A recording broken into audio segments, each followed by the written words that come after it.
first things first, just tell us the basics of what this bond is.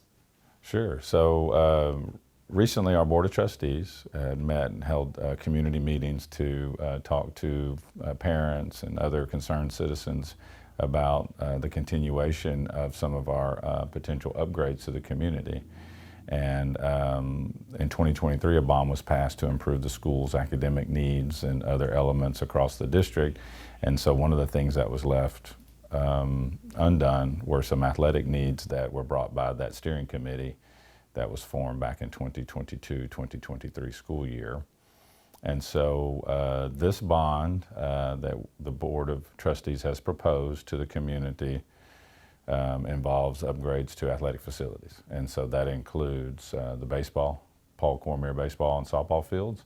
So that would be improved seating, drainage, sidewalks, parking, as well as integrating turf. Currently we have grass fields. So this bond would provide for artificial turf to be placed on those two locations.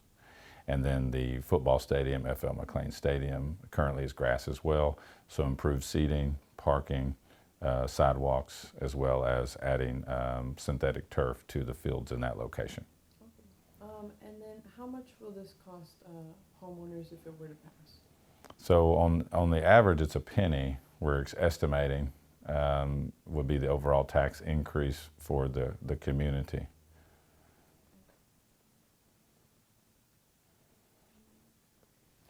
Okay. And then is that rate going to be guaranteed for if it were to approve for the whole construction period, or is there a possibility that it could be raised for any reason? So the way the bonds work, or the way that the INS rate, the interest and sinking rate of the tax base is, so you have two rates, M&O, which is maintenance and operations, and that's like the money used to keep the lights on, pay teachers and things like that, and staff.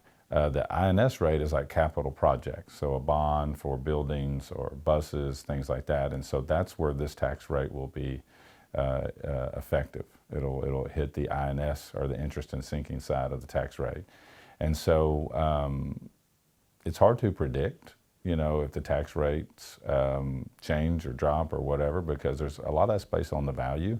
But our community's values have increased over the years, and we also have a very large construction project that's going on in our community, and that has helped with minimizing the tax impact of the construction, the one from 2023, and then the one that could possibly happen if it's voted on in May.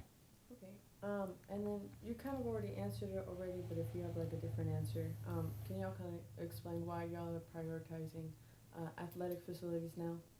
Yes, so our students are very involved in not just academic programming here at Orangefield, but they're also involved in our athletics as well, and other types of extracurricular activities. And so once we've added once we started the construction for our new classroom facilities at the elementary, junior high, and high school, the board meeting with the community to meet those additional requests of the community during the 2022-23 steering committee meetings, athletics was next on the list. And so by doing the additions or the improvements to our current athletic facilities, it helps a wide variety of students. Band, cheerleading, drill team, and football, of course, and training during the off season at the football field. The baseball and softball field mainly improves the timelines in which coaches are able to practice around rain and or just prepping the field. There's a lot of time and effort put in to keeping the fields looking nice and playable for our students, and a lot of extra hours are put in not only by the maintenance department, but also by our coaches. And we do believe that by improving these locations, football, baseball, and the softball fields, it'll be a better experience for our students, as well as our coaching staff in preparation for games and practices and things of that nature. And then going back to what you said about the comments that were given to y'all, can you kind of talk about a little bit about what those comments were that led y'all to deciding the specific upgrades that you chose? Yeah, so with input from community members, parents, as well as coaches, the Board of Trustees and myself and administration worked with those individuals to try to meet those needs, and that's where we've come up with this plan of action.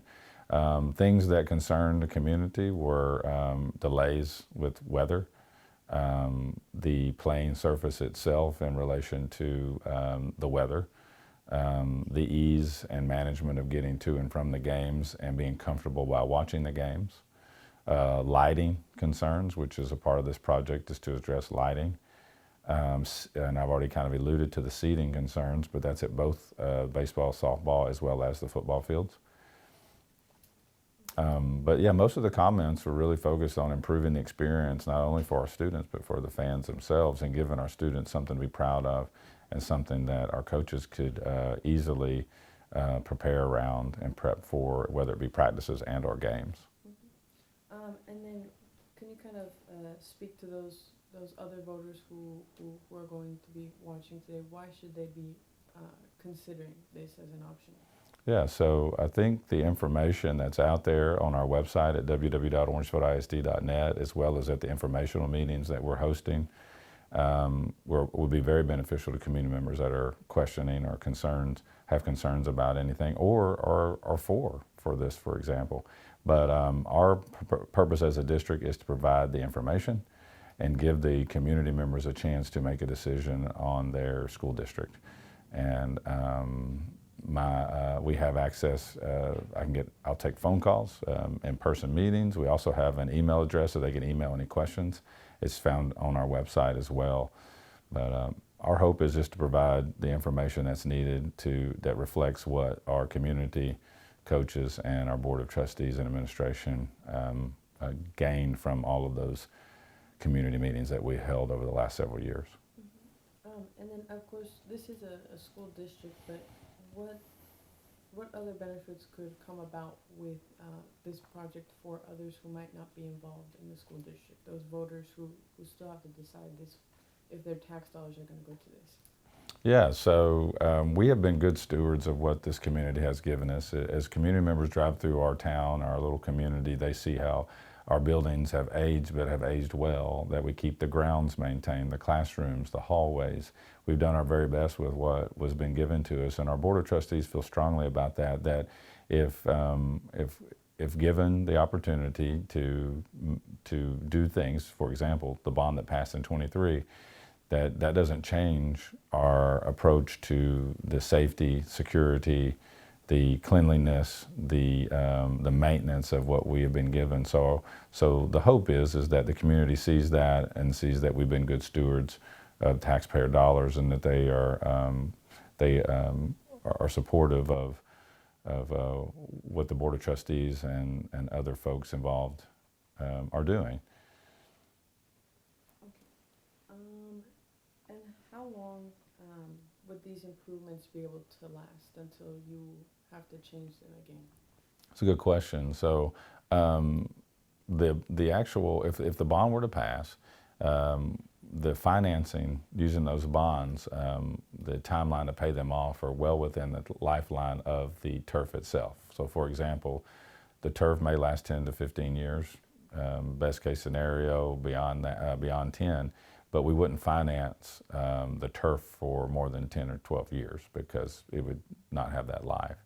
But the permanent fixes, for example, seating, parking lots, lighting, just the sidewalks and things like that, those would remain and be there for a very, very long time, much longer than the turf itself.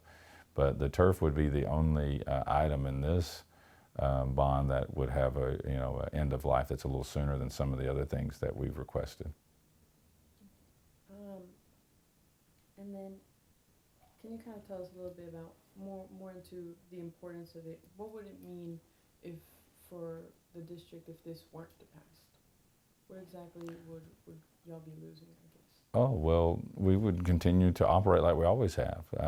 If it doesn't come to fruition and we're not able to do these things, we'll continue to seek the community's input. We'll continue to work diligently to maintain our fields and areas of around those fields for our community and patrons, and we'll hopefully continue to be successful no matter what transpires.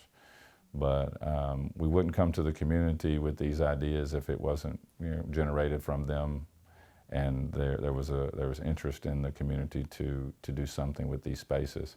So we have an opportunity to do that with very little tax impact, and that's our goal, is just to share this information with the community and let them decide.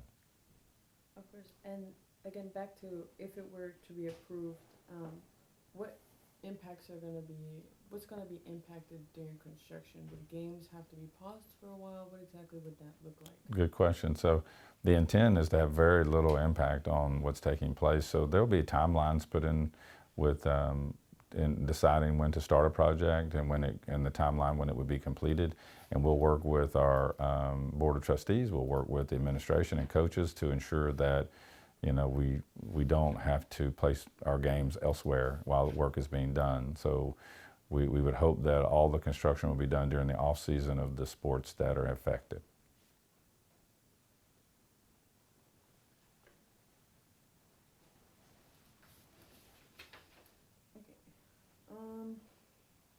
And then you did mention the 2023 bond.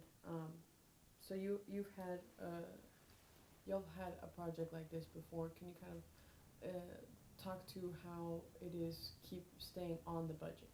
Yeah, with good. These kind of projects. Thank you. Yeah, so the current project from 2023 was underway. It's still underway. It's on the timeline to be completed by the end of summer, so sometime July and August. We have been able to stay on track time-wise as well within our budget limitations. All the contingencies and other elements that sometimes come up in projects, we've been able to manage and keep within the budget timelines as well as the budget allocations. And then, is there anything else that maybe I haven't asked that you'd like to mention about the bond? Yeah, I think that some things that are keep in mind about this, that it doesn't just impact sports. Our community would be able to use these spaces as well. Our band students would benefit from having a field that's lined all the time as they're preparing for marching season. The cheerleaders being able to perform, the drill team being able to perform on a clean, non-muddy, non-wet area is ideal. And then just the experience of our athletes being able to get on the field, and whether it be practice and whether it be a game or even in the off season, that they're able to practice and perform at their very best at all times. Mm-hmm. And then just for my curiosity, my clarification, when you mean the community can use it, you still mean just the students themselves? So depending mm-hmm. on the situation, if there may be a way to host events in these spaces, whether it be little leagues, things like that, or even playoff games. So these spaces can be used to to host different events as well. So that's another benefit. Mm-hmm. So would it be safe to say that it could also bring some economic impacts to just Orangefield in general? Certainly, if the fields meet certain requirements, which I believe they would, then teams could choose our site to host a playoff game or little league event, or even tournaments. Like right now, it's very difficult for our baseball and softball team to host a tournament because of weather constraints, and so we haven't hosted a tournament here in years because of that concern. And so if we were able to have the fields with synthetic turf, that would open up those opportunities for our sports to have revenue to do other things, along with us hosting maybe events outside of those programs to help as well financially.